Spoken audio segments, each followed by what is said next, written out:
আর ঠিক আছে বৌদি, আর খাবো না, পেট ভরে গেছে। লাস্ট চল।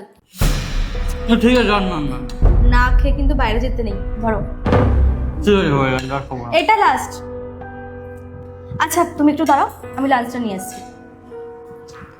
বৌদিকে দেখে কিছু শেখো। এ নাও, আজ তোমার ফেভারিট ডিশ বানিয়েছি, মাটন। পুরোটা শেষ করবে। থ্যাংক ইউ বৌদি, তুমি বানিয়েছো, অবশ্যই শেষ করবো। আর বৌদি রীতাকেও কিছু শিখিয়ে দাও। ও এখন ছোট, বড় হোক, আস্তে আস্তে শিখে যাবে। বৌদি সময় হয়ে গেছে, আমি আসছি। হ্যাঁ, অফিসের জন্য লেট হয়ে যাচ্ছে। রীতা, নিজের খেয়াল রেখো। বৌদি তুমিও নিজের খেয়াল রেখো। আসছি। সাবধানে যেও। হুম।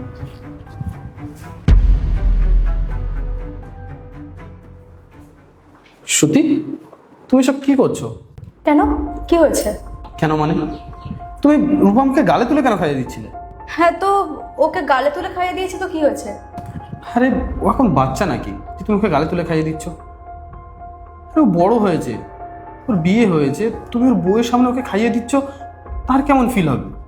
দেখো, ও আমার ছোট ভাইয়ের মতন হয়, আর নিজের হাতে ওকে খাইয়ে দিয়েছি তো এতে সমস্যাটা কোথায়? আর শোনো, এখন আমার সঙ্গে ঝামেলা করো না। তোমার লাঞ্চ আমি নিয়ে এসেছি, আর তোমার অফিসে লেট হচ্ছে, চলে যাও তাড়াতাড়ি। বৌদি, ও তুমি চলে এসছো, ভালোই হয়েছে। তুমি না এক কাজ করো, ফ্রিজে না মাটন রাখা আছে, ওটা নিয়ে এসো, ততক্ষণ আমি আলুটা ভেজে নিচ্ছি। মাটন কেন? পরশুই তো মাটন হয়েছিল। আসলে তুমি তো জানোই না যে ভাই মাটন খেতে অনেক পছন্দ করে, আর অফিস থেকে আমাকে ফোন করেছিল একটু আগে যে মাটন করে পাঠিয়ে দেওয়ার জন্য, তাই আর কি মাটনটা করবো। রূপম ফোন করেছিল? ওই ফোন করে এসব বলেছে? হ্যাঁ, আমাকেই তো বললো যে আজই রান্নাটা করে পাঠাতে। বাহ, হাজবেন্ড আমার, আর কল করা হচ্ছে তোমাকে? মানে ও তো আমাকে একবারও কল করে বলেনি যে ওর মাটন খেতে ইচ্ছে হচ্ছে। তুমি এসব কি বলছো? মানে নিজের জ্ঞানে আছো তো? কি বলছি মানে, যা বলছি একদম ঠিক বলছি, ভুল কোথায় বললাম? তুমি 24 ঘন্টা আমার হাজবেন্ডের আগে পেছনে ঘুরতে থাকো। এমন কোন বৌদি আছে যে তার দেওরের এত কেয়ার করে? দেখো বৌদি, রূপম আমার হাজবেন্ড, ওর কিভাবে খেয়াল রাখতে হবে না হবে সেটা আমি দেখে নিই। ওর কি পছন্দ অপছন্দ, কি খাবে না খাবে, সব আমি বানিয়ে দেবো। আমি ওর কেয়ার করবো, তোমাকে করতে হবে না। আমি তোর বউ হয়ে এসেছি, তাহলে তোমার এই সমস্ত নাটক করার কি দরকার ছিল? আর তোমার যদি ওর সাথে কোনো অ্যাফেয়ার থেকে থাকে তাহলে সেটা তো আমাকে বিয়ের আগেই জানাতে পারতে, তাহলে আমি ওকে বিয়েই করতাম না। শোনো বৌদি, আমার কথা যদি তোমার মাথায় ঢোকে না, তাহলে আমার হাজবেন্ডের থেকে দূরে থাকবে। নিজের কাছে মন দাও না, নিজের হাজবেন্ডের কেয়ার করো, সেটাই তোমার জন্য ভালো হবে।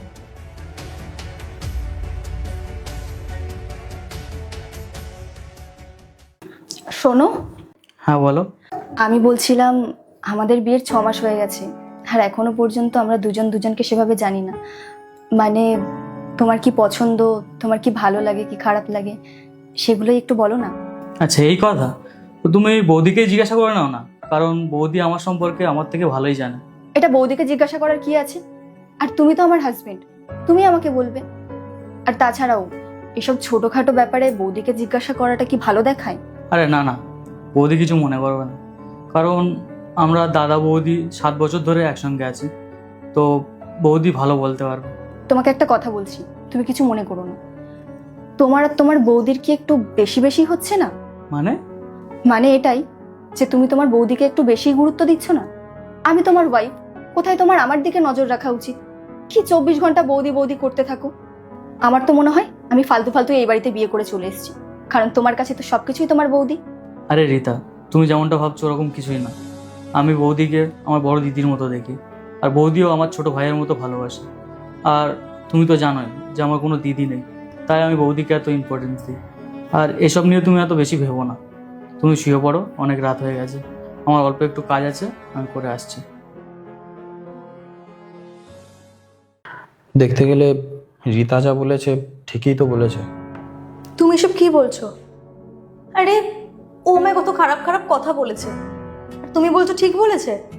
হ্যাঁ আমি মানছি, ওর কথা বলার ধরনটা খারাপ ছিল, ওর ভাষাটা খারাপ ছিল, কিন্তু এই সব কিছু তো ওর আগের বসে করেছে। আচ্ছা, তার মানে তুমিও এখন ওর পক্ষে কথা বলছো, তাই তো? আমি ওর পক্ষ নিয়ে কথা বলছি না শ্রুতি, আমি তোমাকে সত্যটা বোঝাচ্ছি। সত্যি, রূপম এখন আর বাচ্চা নেই, ও বড় হয়েছে, ওর বউ হয়েছে, আর ওর বউয়ের সামনে তুমি ওকে গালে তুলে খাইয়ে দেবে, এটা আমি তোমাকে কতবার বারণ করেছি, কিন্তু তুমি তো আমার কথা শোনোই না। কিন্তু একবার তুমি রিতার জায়গায় নিজেকে বসিয়ে দেখো না, তুমি কি মেনে নিতে পারবে যে তোমার স্বামীকে তোমার থেকে বেশি অন্য কেউ কেয়ার করছে, অন্য কেউ বেশি খেয়াল রাখছে? পারবে না। ঠিক তেমনি তার দিক থেকেও সে ঠিকই ভেবেছে। আরে আমি ভুলটা কোথায় করেছি? ও আমার ছোট ভাইয়ের মতন হয়, তাই আমি নিজের হাতে ওকে একটু খাইয়ে দিয়েছি। আর খাইয়ে দিয়েছি বলে ও আমাকে কি খারাপ খারাপ কথা বললো, কি খারাপ বিহেভিয়ার করলো। আর তুমি তার মানে এখন এটাই বলতে চাইছো, তাই তো, যে আজকের পর থেকে আমি রূপমের আর কোনো কেয়ার করবো না? এমন নয় সত্যি, তুমি ওর কেয়ার করবে না কেন? তুমি ওর কেয়ার করবে। আর আমি জানি যে তোমার ভালোবাসাটা রূপমের প্রতি পবিত্র, কিন্তু সেটা রিতা কখনো বুঝবে না। আর কোনো মেয়ে এটা বুঝতে চায় না যে তার স্বামীর প্রতি অন্য কেউ বেশি কেয়ার দেখাক। তাই এটা আমাদেরকে মেনে নিতে হবে সত্যি। এটা না সমাজের প্রচলন, সমাজের মানুষ যেভাবে চলবে আমাদের তো সেভাবেই চলতে হবে না।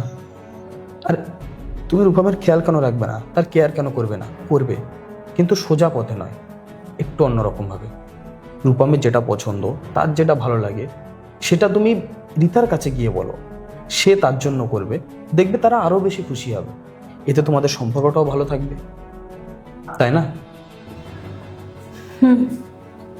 আজ থেকে আমি খেয়াল রাখবো। ঠিক আছে, তুমি আর কষ্ট পেও না।